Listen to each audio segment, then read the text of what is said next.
Now, it's been a tough journey. It's been a long season. But one more game, my brothers. One more game. Now, it's officially confirmed, mathematically. Milan will not be playing any European football next season. And I'll be honest with you guys, that actually pained me to say. Only because I've always grown up, Milan belong in the Champions League. The amount of Champions Leagues that they've won. When you think European nights, when you think European football, when you think football on Tuesday, Wednesday nights, if you live in the UK, then you automatically think Milan, the Rossoneri, the black and red, the Kakas, the Shevchenkos. You think of Milan. And next season, Milan will just have the Serie A and the 2 domestic cups. And I feel like this is the biggest slap in the face to their current board. It's the biggest slap in the face. It's the biggest reality check.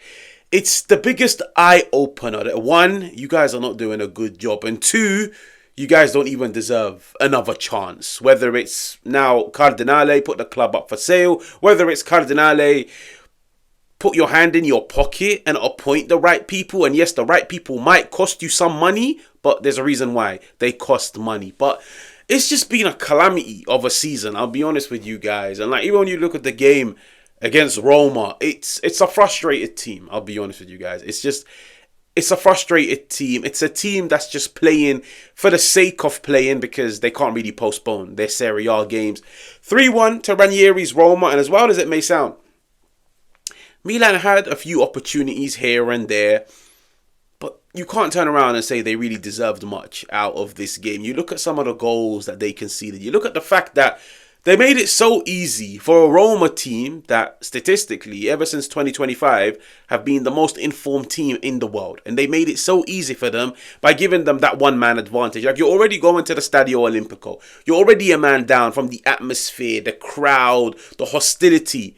But you know what? Let's give you another man advantage. Santi Gimenez, he's been doing really well as of late, but you could see this was just a frustrated player. And just to touch on things, I saw the exact same challenge, the exact same elbow in the Coppa Italia final. I believe it was it Gabbia or Pavlovic? I think it was Gabbia.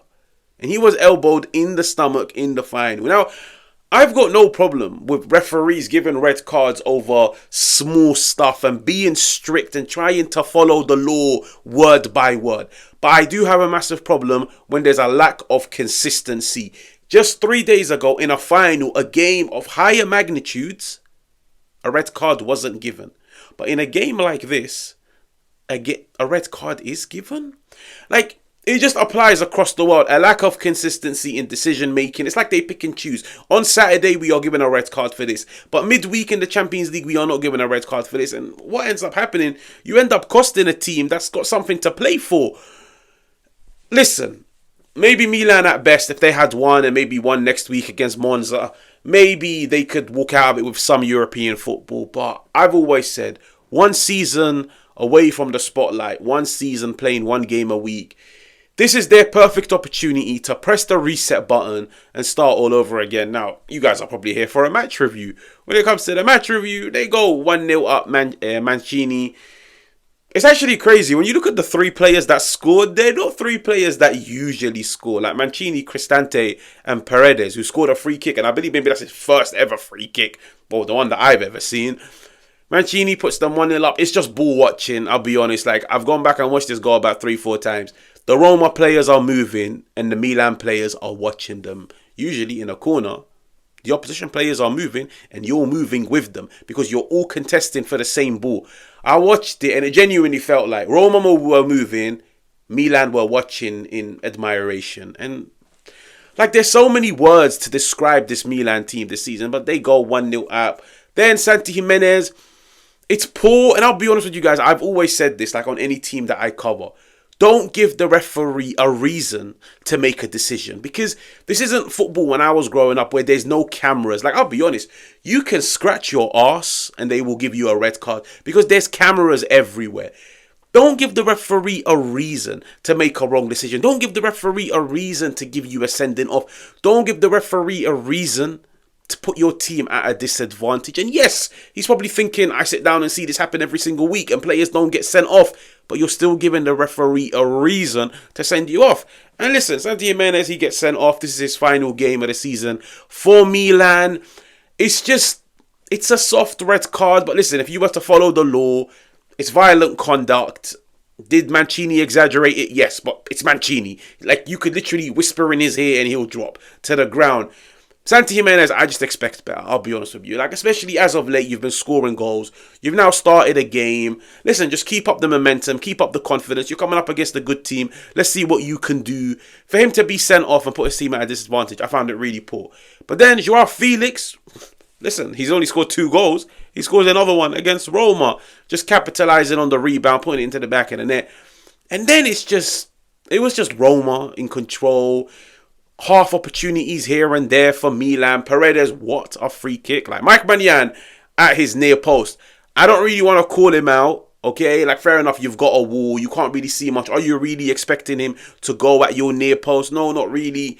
But listen, Mike Maignan this season at his near post, we can definitely make a compilation. We can definitely make a documentary called Mike Maignan Near Post. He's been getting beat a lot. It's a lovely free kick, I'll be honest with you. I don't want to sit down and discredit Paredes and say Mike Magnan's to blame. It was just an amazing free kick. And then the third goal for me just summarizes Milan's entire campaign. It really does.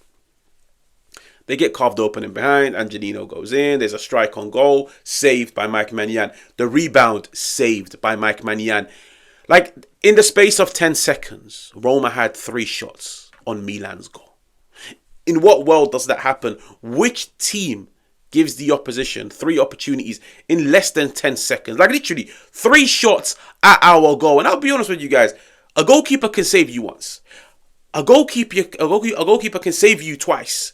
But to be asking your goalkeeper to save you 3 times when there's 9 or 10 players on the pitch that now need to do their job, put their body on the line, not give any of the opposition any time and space to get a strike on goal, it's a calamity. And when I saw that goal go in, I actually felt bad for Mike Maignan, but I was like, this is just the story of Milan's entire campaign. It's just, at times, a lack of commitment, at times a lack of concentration, at times a lack of fight, and the majority of the times this season, just a lack of quality, whether it's a defender showing that defensive quality, a midfield or showing that ball progression quality, an attacking player showing the quality in the final third to create and convert opportunities.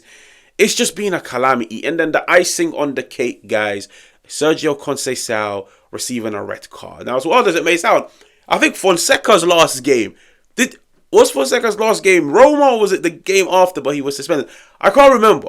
But Fonseca got sent off against Roma, and history has just repeated itself. Like, it's just a calamity of a season. I'll be honest with you. Like, if you look back on Milan's entire campaign, and let's say you take off the Milan shirt and you just look at it from a neutral's perspective, it's been a comedy of a season, from the managerial decisions to the recruitment at board level, everything. And then Conceição is sent off in his final game. He will not be managing the final game for Milan. It brings an end to his chapter. It's just a shame, I'll be honest with you guys. But listen, sometimes in football, a club, a board member, a coach, a set of players, sometimes you need that reality check, that slap in the face. You need it. You need that eye opener that tells you, listen, you're good, but you're not as good as you think. Listen, you appointed a manager, but he's not as good as you think. Listen, your sporting director that you fired, maybe, just maybe, you were better off keeping him. And if you've got something about you, like if you're a grown adult, if you've got some how do you put it? Like, as in, there's nothing wrong with turning around and saying, listen, I made a mistake. I let go of somebody that I shouldn't have let go of, but I'm more than happy to bring them back. I'm more than happy to sit down and address all the issues that we had prior and move forward together. Like, let's be real. It takes a real man to admit and accept his own mistakes. Like, to own up and say, listen, I made this mistake and I'm learning from it. Yeah, but it's just the egos at board level. It's just the cockiness at board level. It's just the arrogance at board level, where they feel like we will always make the right decision and we don't need to bring in players that have represented the club, that understand the club, to guide us through this very, very, very rough patch. Because Maldini was there. He took Milan during that rough patch and he took them to Scudetto winners. He took them to Champions League semi-finalists. He took them to a stage where they rebuilt the squad to a degree where they were feared in the Serie A. And now, nobody looks at this rebuild job and says, I fear Milan. Nobody looks at their managerial appointment and says, I fear Milan. Nobody's even looking at Milan and telling themselves, maybe, just maybe in the summer, they will appoint correctly, they will recruit correctly, and they might be a force next season. Everybody is sat laughing at Milan and telling themselves, their best player, they are about to sell for peanuts. It's being reported to Johnny Reinders for 70 million. God knows who they're going to appoint in the summer. This board has, in my opinion, destroyed one of the biggest clubs in Europe. And I feel like we are all just sat witnessing it week in, week out. And if any player was to leave, I don't think any Milan fan can turn around and say, why? You owe us something. I don't think anybody here owes them anything. Like, these are players in the prime years of their career. They got clubs across the world asking for their signature. And Milan can't even give them European football. Milan can't even give them competent players to play with. Milan can't even give them a coach that can play to their strengths. It's a shame. I'll be honest with you guys. I could be here for the next 2 hours talking about Milan. But listen, one more game to go, my brothers. Now, if you're new, be sure to subscribe. Be sure to hit the like button. And I will catch you guys on another one.